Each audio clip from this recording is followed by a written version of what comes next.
Capítulo 17. Dale like y suscríbete a Página Oscura. Gracias. Un gesto que ayuda a crecer contigo. Del diario del Dr. Seward, continuación. Cuando llegamos al Hotel Berkeley, Van Helsing encontró un telegrama que había llegado en su ausencia. Llegaré por tren. Jonathan M. Beatty. Noticias importantes. Mina Harker. El profesor estaba encantado. Ah, esa maravillosa señora Mina, dijo. Una perla entre las mujeres. Va a llegar, pero no puedo quedarme a esperarla. Debe llevarla a su casa, amigo John. Debe ir a recibirla a la estación. Mándele un telegrama en camino para que esté preparada. Cuando enviamos el telegrama, el profesor tomó una taza de té. A continuación, me habló de un diario de Jonathan Harker y me entregó una copia mecanografiada, así como el diario que escribió Mina Harker en Beatty. Tómelos, me dijo, y examínelos atentamente. Para cuando regrese, estará usted al corriente de todos los hechos y así podremos emprender mejor nuestras investigaciones. Cuídelos, puesto que su contenido es un verdadero tesoro. Necesitará toda su fe, a pesar de la experiencia que ha tenido hoy mismo.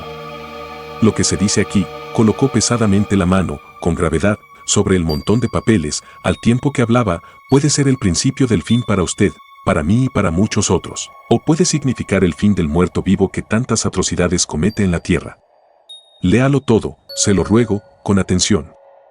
Y si puede añadir usted algo a la historia que aquí se relata, hágalo, puesto que en este caso todo es importante. ¿Ha consignado en su diario todos esos extraños sucesos, no es así? Claro. Bueno, pues entonces, pasaremos todo en revista juntos, cuando regrese. A continuación, hizo todos los preparativos para su viaje y, poco después, se dirigió a Liverpool Street. Yo me encaminé a Paddington, a donde llegué como un cuarto de hora antes de la llegada del tren. La multitud se fue haciendo menos densa, después del movimiento característico en los andenes de llegada. Comenzaba a intranquilizarme, temiendo no encontrar a mi invitada, cuando una joven de rostro dulce y apariencia delicada se dirigió hacia mí, y después de una rápida ojeada me dijo, «Es usted el Dr. Seward, ¿verdad? ¿Y usted la señora Harker?» Le respondí inmediatamente. Entonces, la joven me tendió la mano. Lo conocía por la descripción que me hizo la pobre Lucy, pero guardó silencio repentinamente y un fuerte rubor cubrió sus mejillas. El rubor que apareció en mi propio rostro nos tranquilizó a los dos en cierto modo, puesto que era una respuesta tácita al suyo. Tomé su equipaje, que incluía una máquina de escribir, y tomamos el metro hasta Fanchette Street, después de enviar recado a mi ama de llaves para que dispusiera una salita y una habitación dormitorio para la recién llegada. Pronto llegamos. La joven sabía, por supuesto, que el lugar era un asilo de alienados, pero vi que no lograba contener un estremecimiento cuando entramos. Me dijo que si era posible le gustaría acompañarme a mi estudio, debido a que tenía mucho de qué hablarme. Por consiguiente, estoy terminando de registrar los conocimientos en mi diario fonográfico mientras la espero. Como todavía no he tenido la oportunidad de leer los papeles que me confió Van Helsing, aunque se encuentran extendidos frente a mí, tendré que hacer que la señora se interese en alguna cosa para poder dedicarme a su lectura. No sabe cuán precioso es el tiempo o de qué índole es la tarea que hemos emprendido. Debo tener cuidado para no asustarla. Aquí llega. Del diario de Mina Harker. 29 de septiembre. Después de instalarme, descendí al estudio del Dr. Seward. En la puerta me detuve un momento, porque creí oírlo hablar con alguien. No obstante, como me había rogado que no perdiera el tiempo, llamé a la puerta y entré al estudio una vez que me dio permiso para hacerlo. Me sorprendí mucho al constatar que no había nadie con él. Estaba absolutamente solo, y sobre la mesa, frente a él, se encontraba lo que supe inmediatamente, por las descripciones, que se trataba de un fonógrafo. Nunca antes había visto uno y me interesó mucho. Espero no haberlo hecho esperar mucho, le dije, pero me detuve ante la puerta, ya que creí oírlo a usted hablando y supuse que habría alguna persona en su estudio. Oh, replicó, con una sonrisa. Solamente estaba registrando en mi diario los últimos acontecimientos. ¿Su diario?, le pregunté, muy sorprendida. Sí, respondió, lo registro en este aparato. Al tiempo que hablaba, colocó la mano sobre el fonógrafo.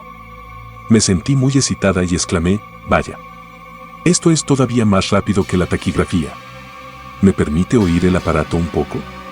Naturalmente, replicó con amabilidad y se puso en pie para preparar el artefacto de modo que hablara. Entonces, se detuvo y apareció en su rostro una expresión confusa. El caso es, comenzó en tono extraño que solo registro mi diario, y se refiere enteramente, casi completamente, a mis casos. Sería algo muy desagradable. Quiero decir. Guardó silencio y traté de ayudarlo a salir de su confusión. Usted ayudó en la asistencia a mi querida Lucy en los últimos instantes. Déjeme escuchar cómo murió. Le agradeceré mucho todo lo que pueda saber sobre ella. Me era verdaderamente muy querida. Para mi sorpresa, respondió, con una expresión de profundo horror en sus facciones, ¿quiere que le hable de su muerte? Por nada del mundo. ¿Por qué no? Pregunté, mientras un sentimiento terrible se iba apoderando de mí. El doctor hizo nuevamente una pausa y pude ver que estaba tratando de buscar una excusa. Finalmente, balbuceó, ¿ve usted? No sé cómo retirar todo lo particular que contiene el diario. Mientras hablaba se le ocurrió una idea, y dijo, con una simplicidad llena de inconsciencia, en un tono de voz diferente y con el candor de un niño, esa es la verdad, le doy mi palabra de ello. Sobre mi honor de indio honrado. No pude menos de sonreír y el doctor hizo una mueca. Esta vez me he traicionado, dijo. Pero, ¿sabe usted que aun cuando hace ya varios meses que mantengo al día el diario, nunca me preocupé de cómo podría encontrar cualquier parte en especial de él que deseara examinar? Pero esta vez me convencí de que el diario del doctor que asistió a Lucy tendría algo que añadir a nuestra suma de conocimiento sobre el terrible ser, y dije llanamente, entonces, doctor Sevard, lo mejor será que me deje que le haga una copia en mi máquina de escribir. Se puso intensamente pálido, al tiempo que me decía, no, no, no. Por nada en el mundo dejaré que usted conozca esa terrible historia. Por consiguiente, era terrible. Mi intuición no me había engañado. Por unos instantes estuve pensando, y mientras mis ojos examinaban cuidadosamente la habitación, buscando algo o alguna oportunidad que pudiera ayudarme, vi un montón de papeles escritos a máquina sobre su mesa. Los ojos del doctor se fijaron en los míos, e involuntariamente siguió la dirección de mi mirada. Al ver los papeles, comprendió qué era lo que estaba pensando. Usted no me conoce, le dije. Cuando haya leído esos papeles, el diario de mi esposo y el mío propio, que yo misma copié en la máquina de escribir, me conocerá un poco mejor. No he dejado de expresar todos mis pensamientos y los sentimientos de mi corazón en ese diario, pero, naturalmente, usted no me conoce, todavía, y no puedo esperar que confíe en mí para revelarme algo tan importante. Desde luego, es un hombre de naturaleza muy noble, mi pobre Lucy tenía razón respecto a él. Se puso en pie y abrió un amplio cajón, en el que estaban guardados en orden varios cilindros metálicos huecos, cubiertos de cera oscura, y dijo, tiene usted razón. No confiaba en usted debido a que no la conocía. Pero ahora la conozco, y déjeme decirle que debí conocerla hace ya mucho tiempo. Ya sé que Lucy le habló a usted de mí, del mismo modo que me habló a mí de usted. ¿Me permite que haga el único ajuste que puedo? Tome los cilindros y óigalos. La primera media docena son personales y no la horrorizarán, así podrá usted conocerme mejor. Para cuando termine de oírlos, la cena estará ya lista. Mientras tanto, debo leer parte de esos documentos, y así estaré en condiciones de comprender mejor ciertas cosas. Llevó él mismo el fonógrafo a mi salita y lo ajustó para que pudiera oírlo. Ahora voy a conocer algo agradable, estoy segura de ello, ya que me va a mostrar el otro lado de un verdadero amor del que solamente conozco una parte. Dao diario del Dr. Sevard. 29 de septiembre. Estaba tan absorto en la lectura del diario de Jonathan Harker y en el de su esposa que dejé pasar el tiempo sin pensar. La señora Harker no había descendido todavía cuando la sirvienta anunció que la cena estaba servida. Es probable que esté cansada. Será mejor que retrasemos la cena una hora, le dije, y volví a enfrascarme en mi lectura. Acababa de terminar la lectura del diario de la señora Harker cuando ella entró al estudio. Se veía muy bonita y dulce, pero un poco triste, y sus ojos estaban un poco hinchados, signo inequívoco de que había estado llorando. Por alguna razón, eso me emocionó profundamente. Unos instantes antes había tenido yo mismo ganas de llorar, Dios lo sabe, pero el alivio que las lágrimas procuran me había sido negado, y entonces, el ver aquellos ojos de mirada dulce, que habían estado llenos de lágrimas, me impresionó. Por consiguiente, le dije con toda la amabilidad que pude, me temo que mi diario la ha desconsolado. Oh, no. No estoy desconsolada, replicó, pero me han emocionado más de lo que puedo decir sus lamentaciones. Es una máquina maravillosa, pero cruelmente verdadera. Me hizo escuchar, en el tono exacto, las angustias de su corazón. Era como un alma que se dirige a Dios Todopoderoso. Nadie debe volver a escribir nunca eso. He tratado de serle útil. He copiado sus palabras en mi máquina de escribir y nadie más necesita oír ahora los latidos de su corazón, como lo he hecho yo. Nadie necesita saberlo nunca, ni lo sabrá, le dije, en tono muy bajo. Ella colocó su mano sobre las mías y me dijo con gravedad, deben conocerlo. Deben. ¿Por qué? Preguntó. Porque es una parte de la terrible historia, una parte de la muerte de la pobre y querida Lucy y de las causas que la provocaron, porque en la lucha que nos espera, para librar a la Tierra de ese terrible monstruo, debemos adquirir todos los conocimientos y toda la ayuda que es posible obtener. Creo que los cilindros que me confió contienen más de lo que usted deseaba que yo conociera, pero he visto que en ese registro hay muchos indicios para la solución de este negro misterio. ¿No va a dejarme usted que le ayude? Conozco todo hasta cierto punto, y comprendo ya, aunque su diario me condujo solo hasta el 7 de septiembre, cómo estaba siendo acosada la pobre Lucy y cómo se iba desarrollando su terrible destino. Jonathan y yo hemos estado trabajando día y noche desde que el profesor Van Housen estuvo con nosotros. Mi esposo ha ido a Whitby a conseguir más información y llegará aquí mañana para tratar de ayudarnos a todos. No debemos tener secretos entre nosotros. Trabajando juntos y con entera confianza podremos ser, con toda seguridad, más útiles y efectivos que si alguno de nosotros está sumido en la oscuridad. Me miró de modo tan suplicante y al mismo tiempo manifestando tanto valor y resolución en su actitud, que cedí inmediatamente ante sus deseos. Haga usted lo que mejor le parezca con respecto a este asunto, le dije. Que Dios me perdone si hago mal. Hay aún cosas terribles que va a conocer, pero si ha recorrido ya tanto trecho en lo referente a la muerte de la pobre Lucy, no se contentará, lo sé, permaneciendo en la ignorancia. No, el fin mismo podrá darle a usted un poco de paz. Venga, la cena está servida. Debemos fortalecernos para soportar lo que nos espera. Tenemos ante nosotros una tarea cruel y peligrosa. Cuando haya cenado podrá conocer todo el resto y responderé a todas las preguntas que usted quiera hacerme, en el caso de que haya algo que no comprenda, aunque estaba claro para todos los que estábamos presentes. Del diario de Mina Harker. 29 de septiembre. Después de cenar, acompañé al doctor Sebard a su estudio. Llevó el fonógrafo de mi salita y yo tomé mi máquina de escribir. Hizo que me instalara en un asiento cómodo y colocó el fonógrafo de tal modo que pudiera manejarlo sin necesidad de levantarme y me mostró cómo detenerlo en el caso de que deseara hacer una pausa. Entonces, muy preocupado, tomó asiento de espaldas a mí para que me sintiera con mayor libertad y comenzó a leer. Yo me coloqué en los oídos el casco y escuché. Cuando conocí la terrible historia de la muerte de Lucy y de todo lo que siguió, permanecí reclinada en mi asiento, como paralizada, absolutamente sin fuerzas.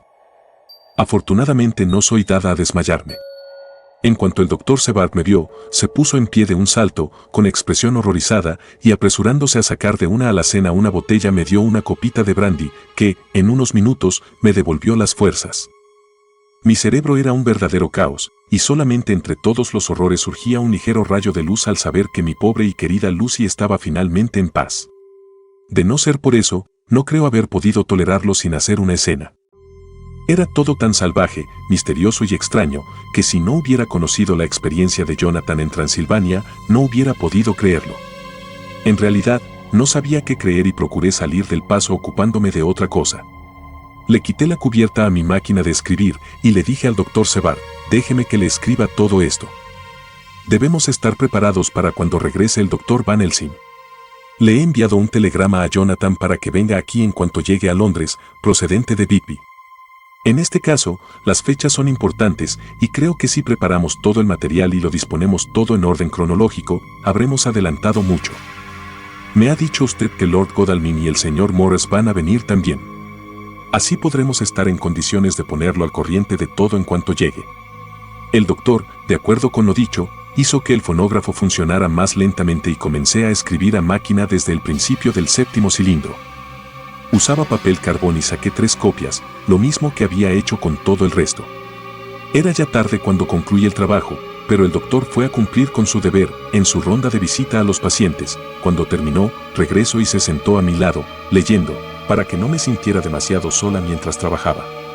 Qué bueno y comprensivo es. El mundo parece estar lleno de hombres buenos, aun cuando haya también monstruos. Antes de despedirme de él recordé lo que Jonathan había escrito en su diario sobre la perturbación del profesor cuando leyó algo en un periódico de la tarde en la estación de Exeter. Así, al ver que el Dr. Sebald guardaba clasificados sus periódicos, me llevé a la habitación, después de pedirle permiso para ello, los álbumes de The Westminster Gazette y The Pall Mall Gazette. Recordaba lo mucho que nos habían ayudado los periódicos The Telegraph y The Whitby Gazette, los que había guardado recortes, para comprender los terribles sucesos de Whitby cuando llegó el conde Drácula. Por consiguiente, tengo el propósito de examinar cuidadosamente, desde entonces, los periódicos de la tarde y quizá pueda así encontrar algún indicio. No tengo sueño, y el trabajo servirá para tranquilizarme. Dow Diario del Dr. Sebald. 30 de septiembre. El señor Archer llegó a las 9 en punto. Había recibido el telegrama de su esposa poco antes de ponerse en camino. Tiene una inteligencia poco común, si es posible juzgar eso por sus facciones, y está lleno de energía. Si su diario es verdadero, y debe ser, a juzgar por las maravillosas experiencias que hemos tenido, es también un hombre enérgico y valiente. Su ida a la tumba por segunda vez era una obra maestra de valor. Después de leer su informe, estaba preparado a encontrarme con un buen espécimen de la raza humana, pero no con el caballero tranquilo y serio que llegó aquí hoy. Más tarde, después del almuerzo, Archer y su esposa regresaron a sus habitaciones y al pasar hace un rato junto a su puerta, oí el ruido que producía su máquina de escribir. Trabajan mucho. La señora Archer me dijo que estaban poniendo en orden cronológico todas las pruebas que poseían. Archer había recibido las cartas entre la consigna de las cajas en Whitby y los mozos de cuerda que se ocuparon de ellas en Londres. Ahora está leyendo la copia mecanografiada por su esposa de mi diario. Me pregunto qué conclusiones sacarán. Aquí está. Es extraño que no se me ocurriera pensar que la casa vecina pudiera ser el escondrijo del conde. Sin embargo, Dios sabe que habíamos tenido suficientes indicios a causa del comportamiento del pobre Renfield. El montón de cartas relativas a la adquisición de la casa se encontraba con las copias mecanografiadas. Si lo hubiéramos sabido antes, hubiéramos podido salvarle la vida a la pobre Lucy. Basta. Esos pensamientos conducen a la locura. Archer ha regresado a sus habitaciones y está otra vez poniendo en orden el material que posee. Dice que para la hora de la cena estarán en condiciones de presentar una narración que tenga una relación absoluta entre todos los hechos. Piensa que, mientras tanto, debo ir a ver a Renfield, puesto que hasta estos momentos ha sido una especie de guía sobre las entradas y salidas del conde. Me es difícil verlo todavía, pero, cuando examine las fechas, supongo que veré claramente la relación existente. Qué bueno que la señora Archer mecanografió el contenido de mis cilindros. Nunca hubiéramos podido encontrar las fechas de otro modo. Encontré a Renfield sentado plácidamente en su habitación y sonriendo como un bendito. En ese momento parecía tan cuerdo como cualquier otra persona de las que conozco. Me senté a su lado y hablé con él de infinidad de temas que él desarrolló de una manera absolutamente natural. Entonces, por su propia voluntad, me habló de regresar a su casa, un tema que nunca había tocado, que yo sepa, durante su estancia en el asilo. En efecto, me habló confiado de que podría ser dado de alta inmediatamente. Creo que de no haber conversado antes con Archer y haber leído las cartas y las fechas de sus ataques, me hubiera sentido dispuesto a firmar su salida al cabo de un corto tiempo de observación. Tal y como están las cosas, sospecho de todo. Todos esos ataques estaban ligados en cierto modo a la presencia del conde en las cercanías. ¿Qué significaba entonces aquella satisfacción absoluta? ¿Quiere decir que sus instintos están satisfechos a causa del convencimiento del triunfo final del vampiro? Es el mismo zoófago y en sus terribles furias, al exterior de la puerta de la capilla de la casa, habla siempre del amo. Todo esto parece ser una confirmación de nuestra idea. Sin embargo, al cabo de un momento, lo dejé. Mi amigo estaba en esos instantes demasiado cuerdo para poder ponerlo a prueba seriamente con preguntas. Puede comenzar a reflexionar y, entonces. Por consiguiente, me alejé de él. Desconfío de esos momentos de calma que tiene a veces y le he dado al enfermero la orden de que lo vigile estrechamente y que tenga lista una camisa de fuerza para utilizarla en caso de necesidad. Del diario de Jonathan Harker. 29 de septiembre. En el tren hacia Londres. Cuando recibí el amable mensaje del señor Billington, en el que me decía que estaba dispuesto a facilitarme todos los informes que obraban en su poder, creí conveniente ir directamente a Whitby y llevar a cabo, en el lugar mismo, todas las investigaciones que deseaba. Mi objeto era el de seguir el horrible cargamento del conde hasta su casa de Londres. Más tarde podríamos ocuparnos de ello. El hijo de Billington, un joven muy agradable, fue a la estación a recibirme y me condujo a casa de su padre, en donde habían decidido que debería pasar la noche. Eran hospitalarios, con la hospitalidad propia de Yorkshire, dando todo a los invitados y dejándolos en entera libertad para que hicieran lo que deseaban. Sabían que tenía mucho que hacer y que mi estancia iba a ser muy corta, y el señor Billington tenía preparados en su oficina todos los documentos relativos a la consignación de las cajas. Me llevé una fuerte impresión al volver a ver una de las cartas que había visto sobre la mesa del conde antes de tener conocimiento de sus planes diabólicos. Todo había sido pensado cuidadosamente y ejecutado sistemáticamente y con precisión. Parecía haber estado preparado para vencer cualquier obstáculo que pudiera surgir por accidente para impedir que se llevaran a cabo sus intenciones. No había dejado nada a la casualidad, y la absoluta exactitud con la que sus instrucciones fueron seguidas era simplemente un resultado lógico de su cuidado. Vi la factura y tomé nota de ella: 50 cajas de tierra común, para fines experimentales. También la copia de la carta dirigida a Carter Paterson y su respuesta. Saqué copias de las dos. Esa era toda la información que podía facilitarme el señor Billington, de modo que me dirigí al puerto a ver a los guardacostas, a los oficiales de la aduana y al comandante de puerto. Todos ellos tenían algo que decir sobre la entrada extraña del barco, que ya comenzaba a tener su lugar en las tradiciones locales, pero no pudieron añadir nada a la simple descripción: 50 cajas de tierra común. A continuación fui a ver al jefe de estación, que me puso amablemente en contacto con los hombres que habían recibido en realidad las cajas. Su descripción coincidía con las listas y no tuvieron nada que añadir, excepto que las cajas eran extraordinariamente pesadas y que su embarque había sido un trabajo muy duro. Uno de ellos dijo que era una pena que no hubiera habido algún caballero presente como usted, señor, para recompensar en cierto modo sus esfuerzos, con una propina en metálico. Otro expresó lo mismo, diciendo que el esfuerzo hecho les había producido una sed tan grande que todavía no habían logrado calmarla del todo. No es necesario añadir que, antes de dejarlos, me encargué de que no volvieran a tener que hacer ningún reproche al respecto. 30 de septiembre. El jefe de estación tuvo la amabilidad de darme unas líneas escritas para su colega de King's Cross, de manera que cuando llegué allá por la mañana, pude hacerle preguntas sobre la llegada de las cajas. Él también me puso inmediatamente en contacto con los empleados apropiados y vi que sus explicaciones coincidían con la factura original. Las oportunidades de tener una seda normal habían sido pocas en este último caso, sin embargo, habían sido aprovechadas generosamente y me vi obligado a ocuparme del resultado de un modo ex post facto. De allí me dirigí a las oficinas centrales de Carter Paterson, donde fui recibido con la mayor cortesía. Examinaron la transacción en su diario y sus archivos de correspondencia y telefonearon inmediatamente a su oficina de King's Cross para obtener más detalles. Afortunadamente, los hombres que se encargaron del acarreo estaban esperando trabajo y el funcionario los envió inmediatamente, mandando asimismo con uno de ellos el certificado de tránsito y todos los documentos relativos a la entrega de las cajas en Carfax. Nuevamente, descubrí que el duplicado correspondía exactamente. Los portadores estaban en condiciones de complementar la parquedad de los documentos con unos cuantos detalles. Pronto supe que esos detalles estaban relacionados con lo sucio del trabajo y con la terrible sed que les produjo a los trabajadores. Al ofrecerles la oportunidad, más tarde, para que la calmaran, uno de los hombres hizo notar: esa casa, señor, es la más abandonada que he visto en toda mi vida. Caramba. Parece que hace ya un siglo que nadie la ha tocado. Había una capa tan gruesa de polvo que hubiéramos podido dormir en el suelo sin lastimarnos los riñones, y tan en desorden que parecía el antiguo templo de Jerusalén. Pero la vieja capilla fue el colmo de todo. Mis compañeros y yo pensamos que nunca saldríamos de esa casa bastante pronto. Cielo santo. Por nada del mundo me quedaría allí un solo instante después de anochecer.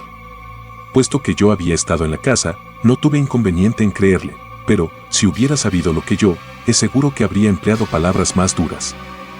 Hay algo de lo que estoy satisfecho, sin embargo, que todas las cajas que llegaron a Whitby de Varna, en el Demetrio, estaban depositadas en la vieja capilla de Carfax. Debía haber allí 50, a menos que hubieran retirado ya alguna, como lo temía, basándome en el diario del Dr. Sebald. Tengo que tratar de entrevistarme con el portador que se llevaba las cajas de Carfax cuando Renfield los atacó. Siguiendo esa pista, es posible que lleguemos a saber muchas cosas importantes. Más tarde, Mina y yo hemos trabajado durante todo el día y hemos puesto en orden todos los papeles. Del diario de Mina Harker. 30 de septiembre. Estoy tan contenta que me es difícil contenerme. Supongo que se trata de la reacción natural después del horrible temor que tenía, de que ese terrible asunto y la reapertura de sus antiguas heridas podrían actuar en detrimento de Jonathan. Lo vi salir hacia Bigby con un rostro tan animado como era posible, pero me sentía enferma de aprensión. Sin embargo, el esfuerzo le había sentado bien. Nunca había estado tan resuelto, fuerte y con tanta energía volcánica como ahora. Es exacto lo que me dijo el excelente profesor Van Housen, es verdaderamente resistente y mejora bajo tensiones que matarían a una persona de naturaleza más débil. Ha regresado lleno de vida, de esperanza y de determinación. Lo hemos ordenado todo para esta noche. Me siento muy emocionada. Supongo que es preciso tener lástima de alguien que es tan perseguido como el conde. Solamente que, esa cosa no es humana. No es ni siquiera una bestia. Leer el relato del Dr. Sebald sobre la muerte de la pobre Lucy y todo lo que siguió, es suficiente para ahogar todos los sentimientos de conmiseración. Más tarde, Lord Godalming y el Sr. Morris llegaron más temprano de lo que los esperábamos. El Dr. Sebald había salido a arreglar unos asuntos y se había hecho acompañar por Jonathan, por consiguiente, tuve que recibirlos yo. Fue para mí algo muy desagradable, debido a que me recordó todas las esperanzas de la pobre Lucy, de hacía solamente unos meses. Naturalmente, habían oído a Lucy hablar de mí y parecía que el Dr. Van Helsing había estado también haciéndome propaganda, como lo expresó el Sr. Morris. Pobres amigos. Ninguno de ellos sabe que estoy al corriente de todas las proposiciones que le hicieron a Lucy. No sabían exactamente qué decir o hacer, ya que ignoraban hasta qué punto estaba yo al corriente de todo, por consiguiente, tuvieron que hablar de trivialidades. Sin embargo, reflexioné profundamente y llegué a la conclusión de que lo mejor que podía hacer era ponerlos al corriente de todo. Sabía, por el diario del Dr. Sebald, que habían asistido a la muerte de la pobre Lucy, a la muerte verdadera, y que no debía tener miedo de revelar un secreto antes de tiempo. Por consiguiente, les dije de la mejor manera posible que había leído todos los documentos y diarios, y que mi esposo y yo, después de mecanografiarlos, acabábamos de terminar de ponerlos en orden. Les di una copia a cada uno de ellos, para que pudieran leerlos en la biblioteca. Cuando Lord Godalming recibió la suya y la leyó cuidadosamente, era un legajo considerable de documentos, dijo, ¿ha escrito usted todo esto, señor Archer?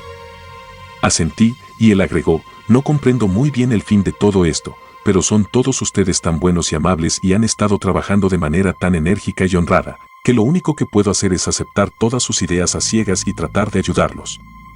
Ya he recibido una lección al tener que aceptar hechos que son suficientes para hacer que un hombre se sienta triste hasta los últimos momentos de su vida. Además, sé que usted amaba a mi pobre Lucy. Al llegar a este punto, se volvió y se cubrió el rostro con las manos. Alcancé a percibir el llanto en el tono de su voz. El señor Morris, con delicadeza instintiva, le puso una mano en el hombro, durante un momento, y luego salió lentamente de la habitación. Supongo que hay algo en la naturaleza de una mujer que hace que un hombre se sienta libre para desplomarse frente a ella y expresar sus sentimientos emotivos o de ternura, sin creer que sean humillantes para su virilidad. Porque cuando Lord Godalming se vio solo conmigo, se sentó en el diván y dio rienda suelta al llanto sincera y abiertamente. Me senté a su lado y le tomé la mano. Espero que no haya pensado que fuera un atrevimiento mío, y que si piensa en ello después, nunca se le ocurrirá nada semejante. Lo estoy denigrando un poco, sé que nunca lo hará. Es demasiado caballeresco para eso. Comprendí que su corazón estaba destrozado, y le dije, quería a Lucy y sé lo que ella representaba para usted, y lo que era usted para ella. Éramos como hermanas, y, ahora que ella se ha ido, ¿no va a permitirme que sea como una hermana para usted en medio de su dolor? Sé la tristeza que lo ha embargado, aunque no puedo medir exactamente su profundidad. Si la simpatía y la comprensión pueden ayudarlo a usted en su aflicción, ¿no me permite que lo ayude, por amor de Lucy? En un instante, el pobre hombre se encontró abrumado por el dolor. Me pareció que todo lo que había tenido que sufrir en silencio hasta entonces brotaba de golpe. Se puso fuera de sí y, levantando las manos abiertas, hizo chocar las palmas, expresando la magnitud de su dolor. Se puso en pie y, un instante después, volvió a tomar asiento y las lágrimas no cesaban de correrle por las mejillas. Sentí una enorme lástima por él y sin pensarlo, abrí los brazos. Con un sollozo, apoyó su cabeza en mi hombro y lloró como un niño cansado, al tiempo que temblaba de emoción. Nosotras, las mujeres, tenemos algo de madres que nos hace elevarnos sobre las cosas menos importantes cuando se invoca la maternidad. Sentí que aquella cabeza de hombre presa del dolor reposaba sobre mí, como si fuera la del bebé que algún día podré tener en el regazo, y le acaricié el pelo, como si se tratara de mi hijo. En aquel momento no pensé en lo extraño que era todo aquello. Al cabo de un rato, sus sollozos cesaron y se irguió, excusándose, aunque no trató de esconder su emoción. Me dijo que durante muchos días y noches, días llenos de fatiga y noches sin sueño, se había sentido incapaz de hablar con nadie, como debe hacerlo un hombre en momentos de aflicción como aquellos. No había ninguna mujer cuyo consuelo pudiera serle entregado o con el que, debido a las terribles circunstancias que rodeaban a su dolor, pudiera hablar libremente. Ahora sé cómo sufría, dijo, al tiempo que se secaba los ojos. Pero, no sé ni siquiera en este momento y ninguna otra persona podrá comprenderlo nunca, lo mucho que ha significado hoy para mí su dulce consuelo. Con el tiempo lo comprenderé mejor, y créame que, aunque se lo agradezco infinitamente ahora, mi agradecimiento irá en aumento al mismo tiempo que mi comprensión. ¿Me permite usted que seamos como hermanos durante todas nuestras vidas, por amor de Lucy? Por el amor de nuestra Lucy, le dije, al tiempo que le daba la mano. Y por usted misma, añadió él, puesto que si la estimación de un hombre y su gratitud tienen algún valor, usted las ha ganado hoy. Si alguna vez en el futuro llega usted a tener necesidad de la ayuda de un hombre, créame que no me llamará usted en vano. Dios quiera que nunca se presente ese momento en que la luz del sol desaparezca de su vida, pero si llegara a presentarse, prométame que acudirá a mí. Era tan sincero y su dolor había sido tan profundo, que comprendí que sería un consuelo para él, y le dije, se lo prometo. Cuando salí al pasillo vi al señor Morris, que estaba mirando al exterior por una de las ventanas. Se volvió al oír el ruido de mis pasos. ¿Cómo está Art?, inquirió. Luego, viendo mis ojos enrojecidos, siguió diciendo, ya veo que lo ha estado usted consolando. Pobre amigo mío. Eso es lo que necesita. Nadie que no sea una mujer puede consolar a un hombre cuando tiene el corazón destrozado, y él no tiene a ninguna.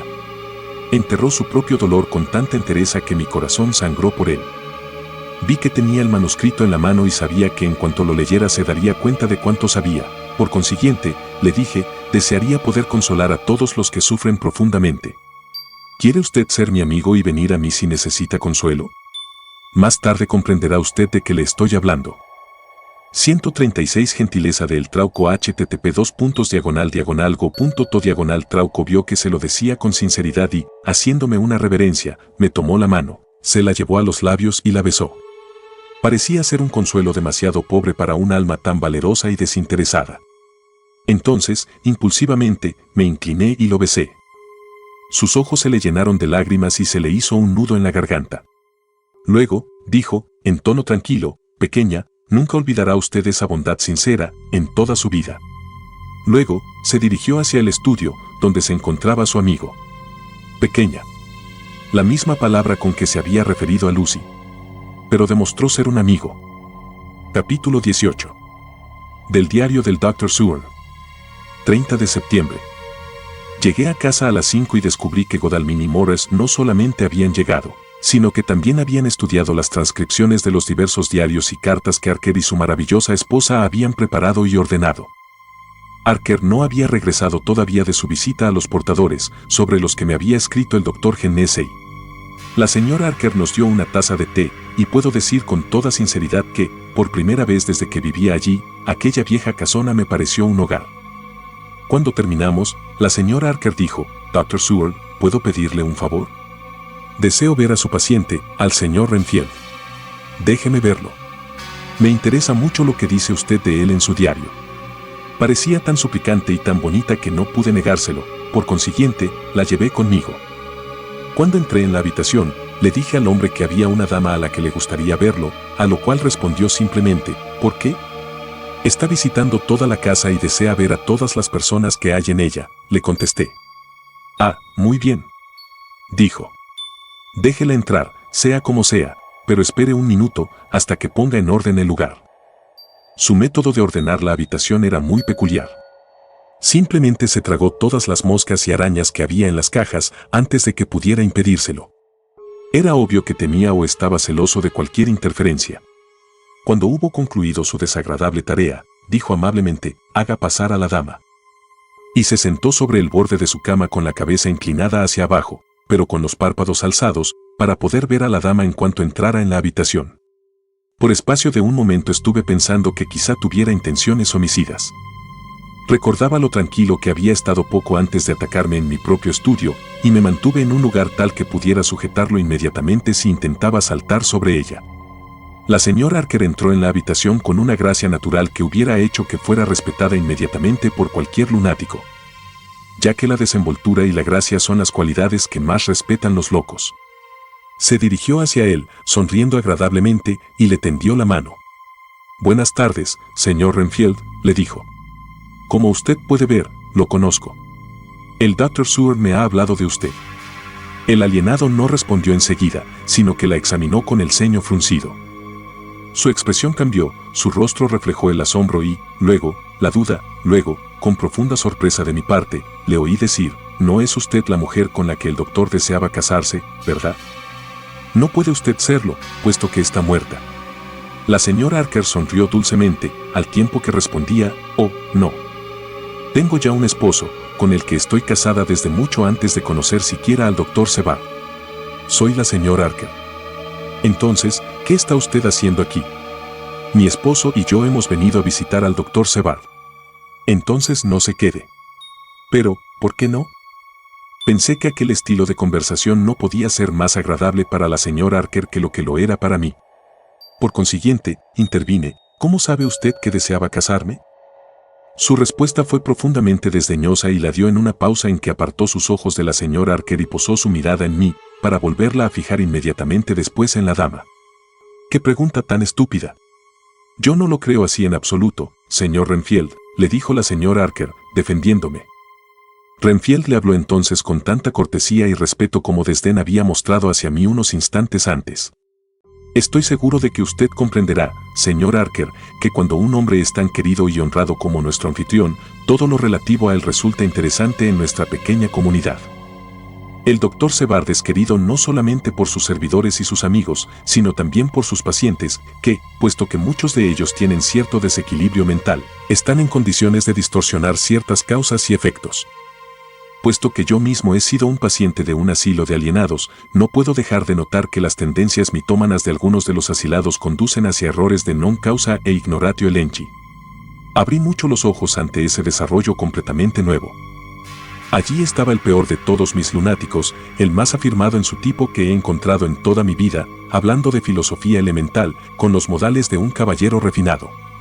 Me pregunté si sería la presencia de la señora Archer la que había tocado alguna cuerda en su memoria. Si aquella nueva fase era espontánea o debida a la influencia inconsciente de la señora, la dama debía poseer algún don o poder extraño.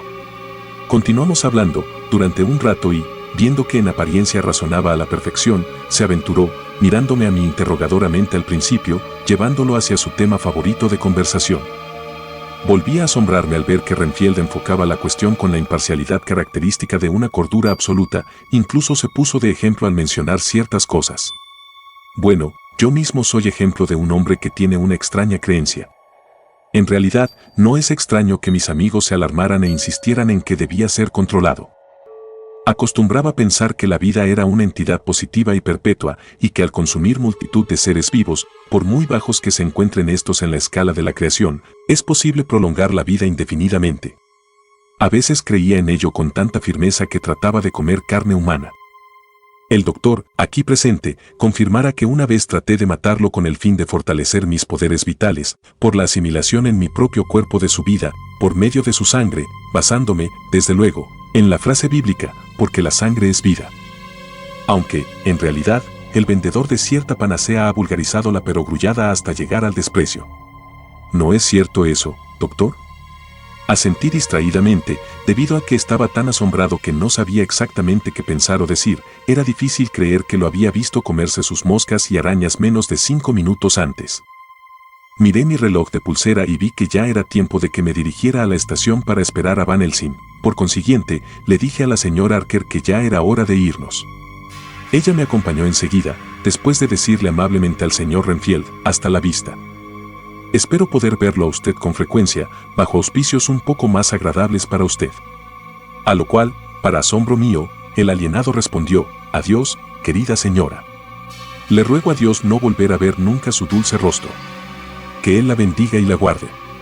Cuando me dirigí a la estación, dejé atrás a los muchachos. El pobre Arthur parecía estar más animado que nunca desde que Lucy enfermara, y Quincy estaba mucho más alegre que en muchos días. Van Helsing descendió del vagón con la agilidad ansiosa de un niño. Me vio inmediatamente y se precipitó a mi encuentro, diciendo, hola, amigo John. ¿Cómo está todo? ¿Bien? Bueno. He estado ocupado, pero he regresado para quedarme aquí en caso necesario. He arreglado todos mis asuntos y tengo mucho de qué hablar. ¿Está la señora Mina con usted? Sí. ¿Y su simpático esposo también? ¿Y Arthur y mi amigo Quincy están asimismo en su casa? Bueno. Mientras nos dirigíamos en el automóvil hacia la casa, lo puse al corriente de todo lo ocurrido y como mi propio diario había llegado a ser de alguna utilidad por medio de la sugestión de la señora Archer.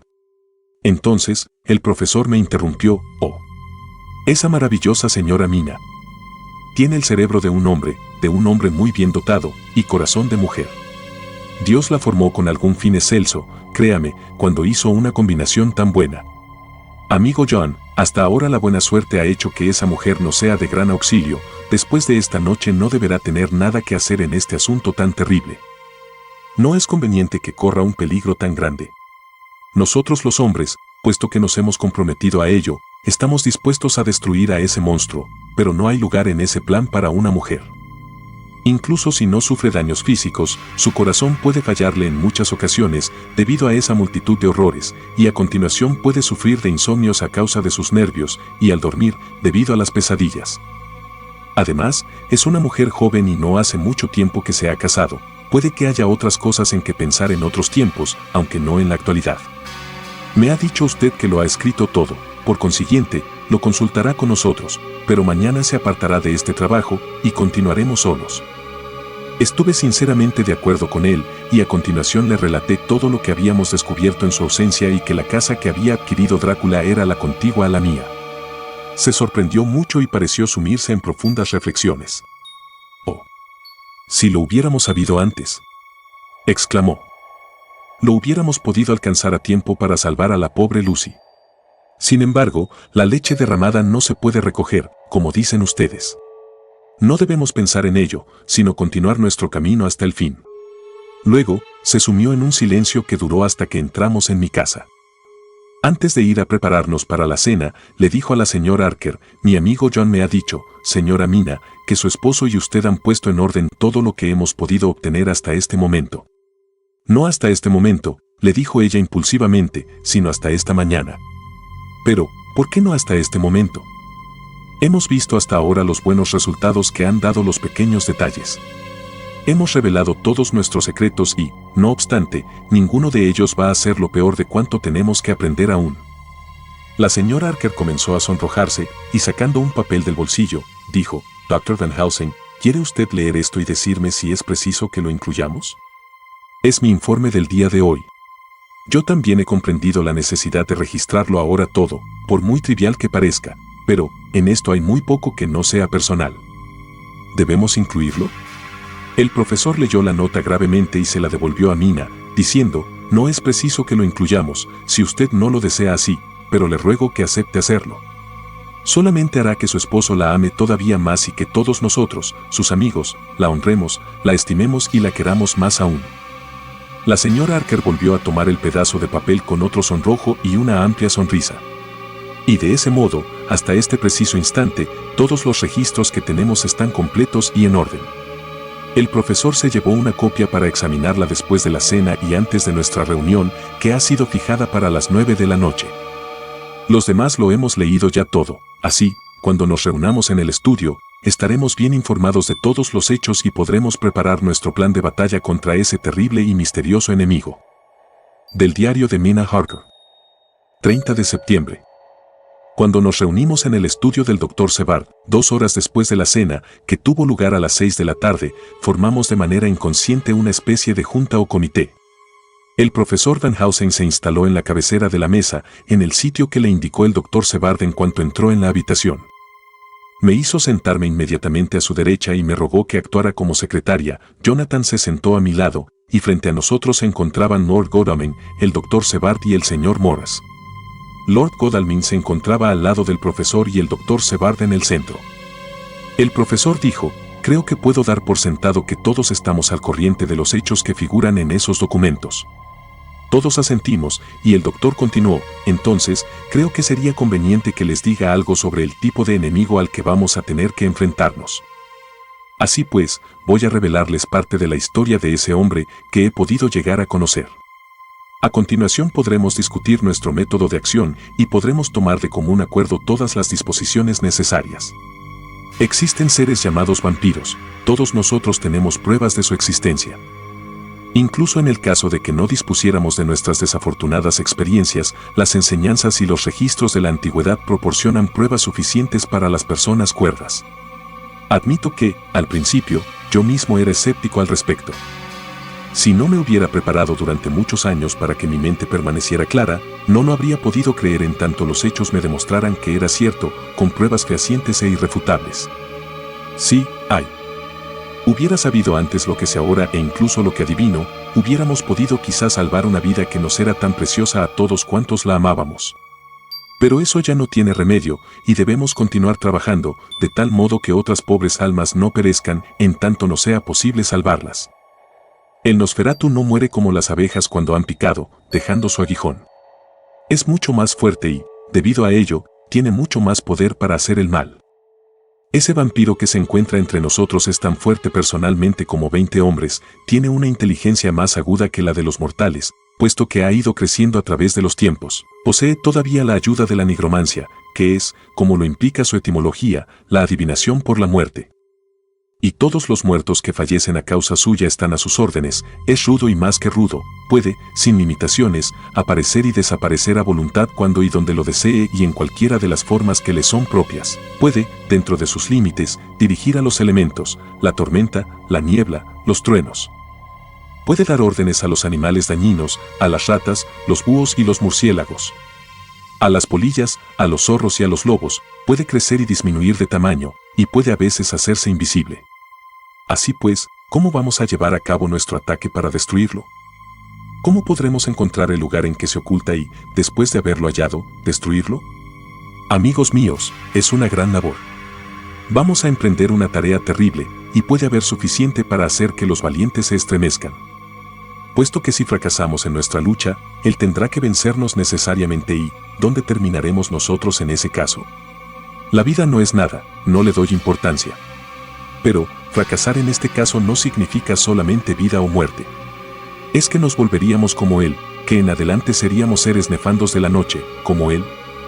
Seres sin corazón ni conciencia, que se dedican a la rapiña de los cuerpos y almas de quienes más aman. Para nosotros, las puertas del cielo permanecerán cerradas para siempre, porque, ¿quién podrá abrirnoslas? Continuaremos existiendo, despreciados por todos, como una mancha ante el resplandor de Dios, como una flecha en el costado de quien murió por nosotros. Pero, estamos frente a frente con el deber y, en ese caso, ¿podemos retroceder?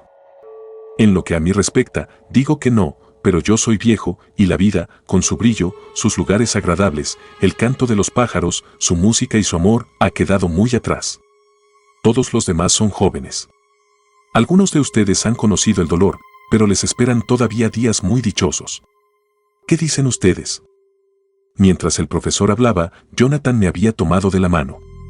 Temía que la naturaleza terrible del peligro lo estuviera abrumando, cuando vi que me tendía la mano, pero el sentir su contacto me infundió vida, tan fuerte, tan segura, con tanta resolución. La mano de un hombre valiente puede hablar por sí misma, no necesita ni siquiera que sea una mujer enamorada quien escuche su música. Cuando el profesor cesó de hablar, mi esposo me miró a los ojos y yo lo miré a él. No necesitábamos hablar para comprendemos. Respondo por Mina y por mí, dijo. Cuente conmigo, profesor, dijo Quincy Morris, lacónicamente, como de costumbre.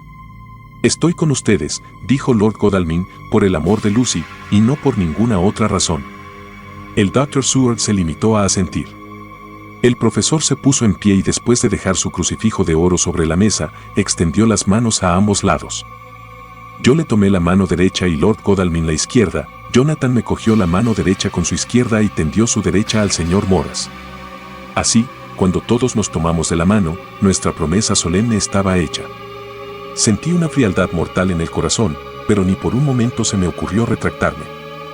Volvimos a tomar asiento en nuestros sitios correspondientes y el Dr. Van Helsing siguió hablando, con una complacencia que mostraba claramente que había comenzado el trabajo en serio. Era preciso tomarlo con la misma gravedad y seriedad que cualquier otro asunto importante de la vida.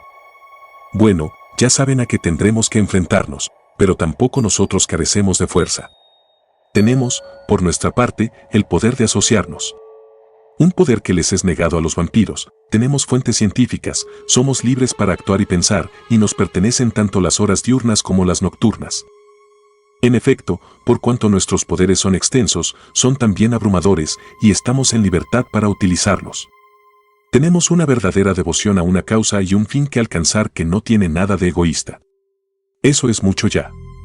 Ahora, veamos hasta dónde están limitados los poderes a que vamos a enfrentarnos y cómo está limitado el individuo. En efecto, vamos a examinar las limitaciones de los vampiros en general y de este en particular. Todo cuanto tenemos como puntos de referencia son las tradiciones y las supersticiones. Esos fundamentos no parecen, al principio, ser muy importantes cuando se ponen en juego la vida y la muerte. No tenemos modo de controlar otros medios y, en segundo lugar, porque, después de todo, esas cosas, la tradición y las supersticiones, son algo. ¿No es cierto que otros conservan la creencia en los vampiros, aunque nosotros no? Hace un año, ¿quién de nosotros hubiera aceptado una posibilidad semejante en medio de nuestro siglo XIX, científico, escéptico y realista? Incluso nos negábamos a aceptar una creencia que parecía justificada ante nuestros propios ojos. Aceptemos entonces que el vampiro y la creencia en sus limitaciones y en el remedio contra él reposan por el momento sobre la misma base. Puesto que déjenme decirles que ha sido conocido en todos los lugares que han sido habitados por los hombres. En la antigua Grecia, en la antigua Roma, existió en Alemania, en Francia, en la India, incluso en el Chernóceso, y en China, que se encuentra tan lejos de nosotros, por todos conceptos, existe todavía, y los pueblos los temen incluso en nuestros días. Ha seguido la estela de los islandeses navegantes, de los malditos hunos, de los eslavos, los sajones y los magiares. Hasta aquí, tenemos todo lo que podríamos necesitar para actuar, y permítanme decirles que muchas de las creencias han sido justificadas por lo que hemos visto en nuestra propia y desgraciada experiencia. El vampiro sigue viviendo y no puede morir simplemente a causa del paso del tiempo, puede fortalecerse cuando tiene oportunidad de alimentarse de la sangre de los seres vivos. Todavía más, hemos visto entre nosotros que puede incluso rejuvenecerse, que sus facultades vitales se hacen más poderosas y que parecen refrescarse cuando tiene suficiente provisión de sangre humana. Pero no puede prosperar sin ese régimen, no come como los demás. Ni siquiera el amigo Jonathan, que vivió con él durante varias semanas, lo vio comer nunca. No proyecta sombra, ni se refleja en los espejos, como observó también Jonathan. Tiene la fuerza de muchos en sus manos, testimonio también de Jonathan, cuando cerró la puerta contra los lobos y cuando lo ayudó a bajar de la diligencia. Puede transformarse en lobo, como lo sabemos por su llegada a Bigby y por el amigo John, que lo vio salir volando de la casa contigua, y por mi amigo Quincy que lo vio en la ventana de la señorita Lucy. Puede aparecer en medio de una niebla que él mismo produce, como lo atestigua el noble capitán del barco, que lo puso a prueba, pero, por cuanto sabemos, la distancia a que puede hacer llegar esa niebla es limitada y solamente puede encontrarse en torno a él. Llega en los rayos de luz de la luna como el polvo cósmico. Como nuevamente Jonathan vio a esas hermanas en el castillo de Drácula. Se hace tan pequeño. Nosotros mismos vimos a la señorita Lucy, antes de que recuperara la paz, entrar por una rendija del tamaño de un cabello en la puerta de su tumba. Puede, una vez que ha encontrado el camino, salir o entrar de o a cualquier sitio, por muy herméticamente cerrado que esté, o incluso unido por el fuego, soldado, podríamos decir. Puede ver en la oscuridad, lo cual no es un pequeño poder en un mundo que está siempre sumido a medias en la oscuridad. Pero, escúchenme bien, puede hacer todas esas cosas, aunque no está libre. No, es todavía más prisionero que el esclavo en las galeras o el loco en su celda. no puede ir a donde quiera. Aunque no pertenece a la naturaleza debe, no obstante, obedecer a algunas de las leyes naturales. No sabemos por qué. No puede entrar en cualquier lugar al principio, a menos que haya algún habitante de la casa que lo haga entrar, aunque después puede entrar cuando y como quiera. Sus poderes cesan, como los de todas las cosas malignas, al llegar el día. Solamente en algunas ocasiones puede gozar de cierto margen de libertad. Si no se encuentra exactamente en el lugar debido, solamente puede cambiarse al mediodía o en el preciso momento de la puesta del sol o del amanecer. Son cosas que hemos sabido, y que en nuestros registros hemos probado por inferencia. Así, mientras puede hacer lo que guste dentro de sus límites, cuando se encuentra en el lugar que le corresponde, en tierra, en su ataúd o en el infierno, en un lugar profano, como vimos cuando se dirigió a la tumba del suicida en Whitby, en otros lugares, solamente puede cambiarse cuando llega el momento oportuno. Se dice también que solamente puede pasar por las aguas corrientes al reflujo de la marea. Además, hay cosas que lo afectan de tal forma que pierde su poder, como los ajos, que ya conocemos, y las cosas sagradas, como este símbolo, mi crucifijo, que estaba entre nosotros incluso ahora, cuando hicimos nuestra resolución. Para él todas esas cosas no es nada, pero toma su lugar a distancia y guarda silencio, con respeto. Existen otras cosas también, de las que voy a hablarles, por si en nuestra investigación las necesitamos. La rama de rosal silvestre que se coloca sobre su féretro le impide salir de él, una bala consagrada disparada al interior de su ataúd, lo mata, de tal forma que queda verdaderamente muerto. En cuanto a atravesarlo con una estaca de madera o a cortarle la cabeza, eso lo hace reposar para siempre. Lo hemos visto con nuestros propios ojos.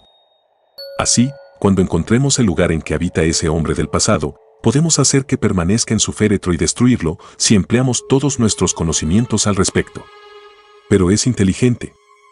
Le pedí a mi amigo Arminius, de la Universidad de Budapest, que me diera informes para establecer su ficha y, por todos los medios a su disposición, me comunicó lo que sabía. En realidad, debía tratarse del voivo de Drácula que obtuvo su nobleza luchando contra los turcos sobre el gran río que se encuentra en la frontera misma de las tierras turcas. De ser así, no se trataba entonces de un hombre común, puesto que en esa época y durante varios siglos después se habló de él como del más inteligente y sabio, así como el más valiente de los hijos de la tierra más allá de los bosques. Ese poderoso cerebro y esa resolución férrea lo acompañaron a la tumba y se enfrentan ahora a nosotros. Los Drácula eran, según Arminius, una familia grande y noble, aunque, de vez en cuando, había vástagos que, según sus coetáneos, habían tenido tratos con el maligno. Aprendieron sus secretos en la escolomancia, entre las montañas sobre el lago Hermannstad, donde el diablo reclamaba al 10º estudiante como suyo propio. En los registros hay palabras como brujo, y Satán e infierno, y en un manuscrito se habla de este mismo Drácula como de un vampiro, que todos comprendemos perfectamente. De esa familia surgieron muchos hombres y mujeres grandes, y sus tumbas consagraron la tierra donde solo este ser maligno puede morar. Porque no es el menor de sus horrores que ese ser maligno esté enraizado en todas las cosas buenas, sino que no puede reposar en suelo que tenga reliquias santas. Mientras hablaba el maestro, el señor Morris estaba mirando fijamente a la ventana y, levantándose tranquilamente, salió de la habitación. Se hizo una ligera pausa y el profesor continuó: ahora debemos decidir qué vamos a hacer. Tenemos a nuestra disposición muchos datos y debemos hacer los planes necesarios para nuestra campaña. Sabemos por la investigación llevada a cabo por Jonathan que enviaron del castillo 50 cajas de tierra a Whitby y que todas ellas han debido ser entregadas en Carfax. Sabemos asimismo que al menos unas cuantas de esas cajas han sido retiradas. Me parece que nuestro primer paso debe ser el averiguar si el resto de esas cajas permanecen todavía en la casa que se encuentra más allá del muro que hemos observado hoy, o si han sido retiradas otras. De ser así, debemos seguirlas. En ese punto, fuimos interrumpidos de un modo asombroso.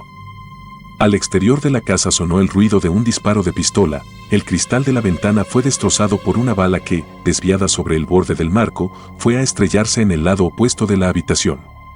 Temo que soy en el fondo una cobarde, puesto que me estremecí profundamente. Todos los hombres se pusieron en pie, Lord Godalming se precipitó a la ventana y la abrió. Al hacerlo, oímos al señor Morris que decía: lo siento. Creo haberlos alarmado. Voy a subir y les explicaré todo lo relativo a mi acto. Un minuto más tarde entró en la habitación y dijo: fue una idiotez de mi parte y le pido perdón, señor Archer, con toda sinceridad. Creo que he debido asustarla mucho. Pero el hecho es que mientras el profesor estaba hablando, un gran murciélago se posó en el pretil de la ventana. Les tengo un horror tan grande a esos espantosos animales desde que se produjeron los sucesos recientes que no puedo soportarlos y salí para pegarle un tiro, como lo he estado haciendo todas las noches, siempre que veo a alguno. Antes acostumbraba usted reírse de mí por ello, Art. ¿Lo hirió?, preguntó el doctor Van Helsing. No lo sé, pero creo que no, ya que se alejó volando hacia el bosque. Sin añadir más, volvió a ocupar su asiento y el profesor reanudó sus declaraciones. Debemos encontrar todas y cada una de esas cajas y cuando estemos preparados, debemos capturar o liquidar a ese monstruo o, por así decirlo, debemos esterilizar esa tierra para que ya no pueda buscar refugio en ella. Así, al fin, podremos hallarlo en su forma humana entre el mediodía y la puesta del sol y atacarlo cuando más debilitado se encuentre. Ahora, en cuanto a usted, señora Mina, esta noche es el fin, hasta que todo vaya bien. Nos es usted demasiado preciosa para correr riesgos semejantes. Cuando nos separemos esta noche, usted no deberá ya volver a hacernos preguntas. Se lo explicaremos todo a su debido tiempo. Nosotros somos hombres y estamos en condiciones de soportarlo, pero usted debe ser nuestra estrella y esperanza, y actuaremos con mayor libertad si no se encuentra usted en peligro, como nosotros. Todos los hombres, incluso Jonathan, parecieron sentir alivio, pero no me parecía bueno que tuvieran que enfrentarse al peligro y quizá reducir su seguridad, siendo la fuerza la mejor seguridad, solo por tener que cuidarme. Pero estaban decididos, y aunque era una píldora difícil de tragar para mí, no podía decir nada. Me limité a aceptar aquel cuidado quijotesco de mi persona. El señor Morris resumió la discusión. Como no hay tiempo que perder, propongo que le echemos una ojeada a esa casa ahora mismo. El tiempo es importante y una acción rápida nuestra puede salvar a otra víctima. Sentí que el corazón me fallaba cuando vi que se acercaba el momento de entrar en acción, pero no dije nada, pues tenía miedo, ya que sí parecía ser un estorbo o una carga para sus trabajos. Podrían dejarme incluso fuera de sus consejos. Ahora se han ido a Carfax, lo cual quiere decir que van a entrar en la casa. De manera muy varonil, me han dicho que me acueste y que duerma, como si una mujer pudiera dormir cuando las personas a quienes ama se encuentran en peligro. Tengo que acostarme y fingir que duermo, para que Jonathan no sienta más ansiedad por mí cuando regrese. Dao diario del Dr. Sebard, 1 de octubre, a las 4 de la mañana. En el momento en que nos disponíamos a salir de la casa, me llegó un mensaje de Renfield, rogándome que fuera a verlo inmediatamente, debido a que tenía que comunicarme algo de la mayor importancia. Le dije al mensajero que le comunicara que cumpliría sus deseos por la mañana, que estaba ocupado en esos momentos. El enfermero añadió, parece muy intranquilo, señor. Nunca lo había visto tan ansioso.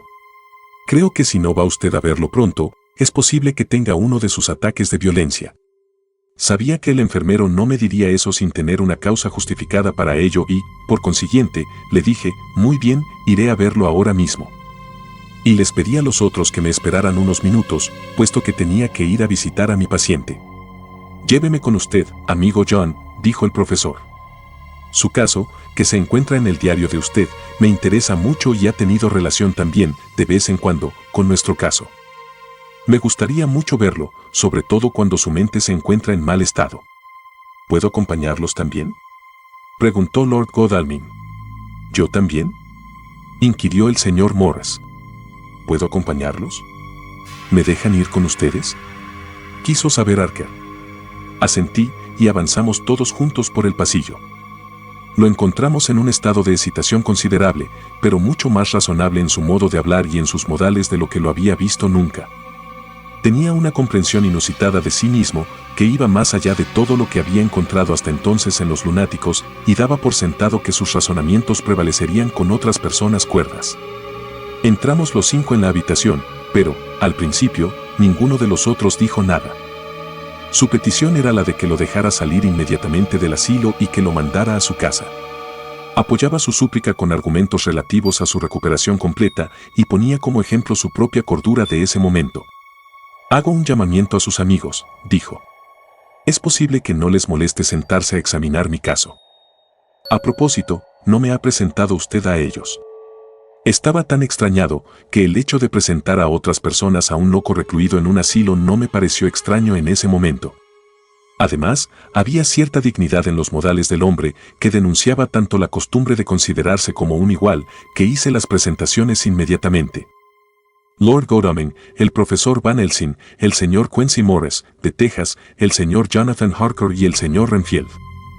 Les dio la mano a todos ellos, diciéndoles, conforme lo hacía, 144 gentileza del Trauco http://go.to/Trauco, Lord Godalming. Tuve el honor de secundar a su padre en el Wingham, siento saber, por el hecho de que es usted quien posee el título, que ya no existe. Era un hombre querido y respetado por todos los que lo conocían, y he oído decir que en su juventud fue el inventor del ponche de ron que es tan apreciado en la noche del Derby. Señor Morris, debe estar usted orgulloso de su gran estado. Su recepción en la Unión puede ser un acontecimiento de gran alcance que puede tener repercusiones en lo futuro, cuando los polos y los trópicos puedan firmar una alianza con las estrellas y las barras. El poder del tratado puede resultar todavía un motor de expansión cuando la doctrina Monroe ocupe el lugar que le corresponde como fábula política. ¿Qué puede decir cualquier hombre sobre el placer que siente al conocer a Van Helsing?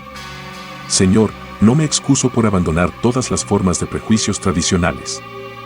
Cuando un individuo ha revolucionado la terapéutica por su descubrimiento de la evolución continua de la materia cerebral, las formas tradicionales no son apropiadas, puesto que darían la impresión de limitarlo a una clase específica. A ustedes, caballeros, que por nacionalidad, por herencia o por dones naturales, están destinados a ocupar sus lugares respectivos en el mundo en movimiento, los tomo como testigos de que estoy tan cuerdo como, al menos, la mayoría de los hombres que están en completa posesión de su libertad. Y estoy seguro de que usted, Dr. Sebald, humanista y médico jurista, así como científico, considerará como un deber moral el tratarme como a alguien que debe ser considerado bajo circunstancias excepcionales. Hizo esta última súplica con un aire de convencimiento que no dejaba de tener su encanto. Creo que estábamos todos asombrados. Por mi parte, estaba convencido, a pesar de que conocía el carácter y la historia del hombre, que había recobrado la razón, y me sentí impulsado a decirle que estaba satisfecho en lo tocante a su cordura y que llevaría a cabo todo lo necesario para dejarlo salir del asilo al día siguiente. Sin embargo, creí preferible esperar, antes de hacer una declaración tan grave, puesto que hacía mucho que estaba al corriente de los cambios repentinos que sufría aquel paciente en particular. Así, me contenté con hacer una declaración en el sentido de que parecía estar curándose con mucha rapidez, que conversaría largamente con él por la mañana, y que entonces decidiría qué podría hacer para satisfacer sus deseos. Eso no lo satisfizo en absoluto, puesto que se apresuró a decir, pero, temo, Dr. Sebald, que no ha comprendido usted cuál es mi deseo. Deseo irme ahora. Inmediatamente, en este preciso instante, sin esperar un minuto más, si es posible. El tiempo urge, y en nuestro acuerdo implícito con el viejo escita, esa es la esencia del contrato. Estoy seguro de que es suficiente comunicar a un doctor tan admirable como el Dr. Sebald un deseo tan simple aunque tan impulsivo, para asegurar que sea satisfecho. Me miró inteligentemente y, al ver la negativa en mi rostro, se volvió hacia los demás y los examinó detenidamente. Al no encontrar una reacción suficientemente favorable, continuó diciendo, ¿es posible que me haya equivocado en mi suposición? Así es, le dije francamente, pero, al mismo tiempo, como lo comprendí enseguida, con brutalidad. Se produjo una pausa bastante larga y, luego, dijo lentamente, entonces, supongo que deberé cambiar solamente el modo en que he formulado mi petición. Déjeme que le ruegue esa concesión, don, privilegio, como quiera usted llamarlo. En un caso semejante, me veo contento de implorar, no por motivos personales, sino por amor de otros. No estoy en libertad para facilitarle a usted todas mis razones, pero puede usted, se lo aseguro, aceptar mi palabra de que son buenas, sanas y no egoístas, y que proceden de un alto sentido del deber. Si pudiera usted mirar dentro de mi corazón, señor, aprobaría de manera irrestricta los sentimientos que me animan. Además, me contaría usted entre los mejores y los más sinceros de sus amigos. Nuevamente nos miró con ansiedad. Tenía el convencimiento cada vez mayor de que su cambio repentino de método intelectual era solamente otra forma o fase de su locura y, por consiguiente, tomé la determinación de dejarlo hablar todavía un poco. Sabiendo por experiencia que, al fin, como todos los lunáticos, se denunciaría él mismo. Van Helsing lo estaba observando con una mirada de extraordinaria intensidad, con sus pobladas cejas casi en contacto una con la otra a causa de la fija concentración de su mirada. Le dijo a Renfield en un tono que no me sorprendió en ese momento, pero sí al pensar en ello más adelante, puesto que era el de alguien que se dirigía a un igual. ¿No puede usted decirnos francamente cuáles son sus razones para desear salir del asilo esta misma noche? Estoy seguro de que si desea usted satisfacerme incluso a mí, que soy un extranjero sin prejuicios y que tengo la costumbre de aceptar todo tipo de ideas, el Dr. Sebald le concederá, bajo su responsabilidad, el privilegio que desea. Renfield sacudió la cabeza tristemente y con una expresión de enorme sentimiento. El profesor siguió diciendo, vamos, señor mío, piénselo bien.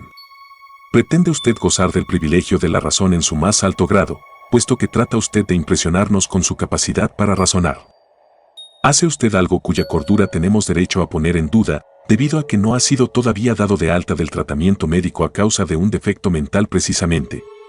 Si no nos ayuda usted a escoger lo más razonable, ¿cómo quiere usted que llevemos a cabo los deberes que usted mismo nos ha fijado? Sería conveniente que nos ayudara, y si podemos hacerlo, lo ayudaremos para que sus deseos sean satisfechos. Renfield volvió a sacudir la cabeza, y dijo, Dr. Van Helsing, nada tengo que decir.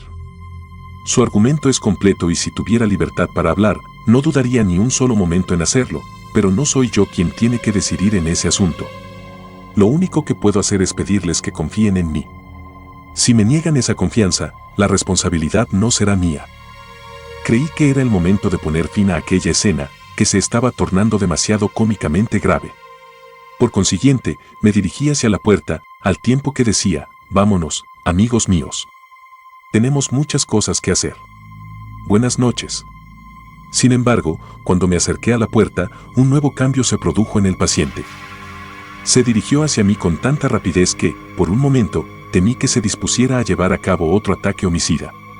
Sin embargo, mis temores eran infundados, ya que extendió las dos manos, en actitud suplicante y me hizo su petición en tono emocionado. Como vio que el mismo exceso de su emoción operaba en contra suya, al hacernos volver a nuestras antiguas ideas, se hizo todavía más demostrativo. Miré a Van Helsing y vi mi convicción reflejada en sus ojos. Por consiguiente, me convencí todavía más de lo correcto de mi actitud e hice un ademán que significaba claramente que sus esfuerzos no servían para nada.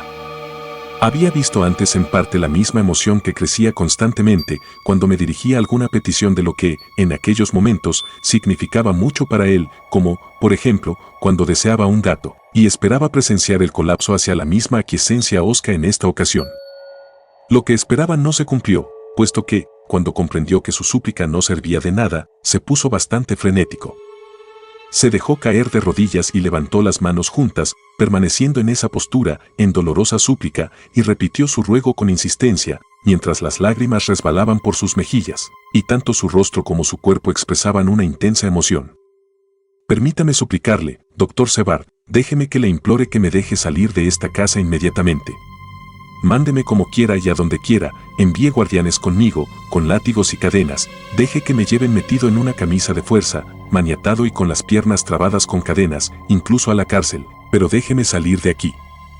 No sabe usted lo que hace al retenerme aquí. Le estoy hablando del fondo de mi corazón, con toda mi alma. No sabe usted a quién causa perjuicio, ni cómo, y yo no puedo decírselo. ¡Ay de mí! No puedo decirlo. Por todo lo que le he sagrado, por todo lo que le es querido, por su amor perdido, por su esperanza de que viva, por amor del Todopoderoso, sáqueme usted de aquí y evite que mi alma se sienta culpable. ¿No me oye usted, doctor? ¿No comprende usted que estoy cuerdo, y que le estoy diciendo ahora la verdad, que no soy un lunático en un momento de locura, sino un hombre cuerdo que está luchando por la salvación de su alma? Oh, escúcheme. Déjeme salir de aquí. Déjeme. Déjeme. Pensé que cuanto más durara todo aquello tanto más furioso se pondría y que, así, le daría otro ataque de locura. Por consiguiente, lo tomé de la mano e hice que se levantara. Vamos, le dije con firmeza. No continúe esa escena, ya la hemos presenciado bastante. Vaya a su cama y trate de comportarse de modo más discreto. Repentinamente guardó silencio y me miró un momento fijamente. Luego, sin pronunciar una sola palabra, se volvió y se sentó al borde de la cama. El colapso se había producido, como en ocasiones anteriores, tal como yo lo había esperado. Cuando me disponía a salir de la habitación, el último del grupo, me dijo, con voz tranquila y bien controlada, espero, Dr. Sebald, teniendo en cuenta lo que pueda suceder más adelante, Que haya yo hecho todo lo posible por convencerlo a usted esta noche.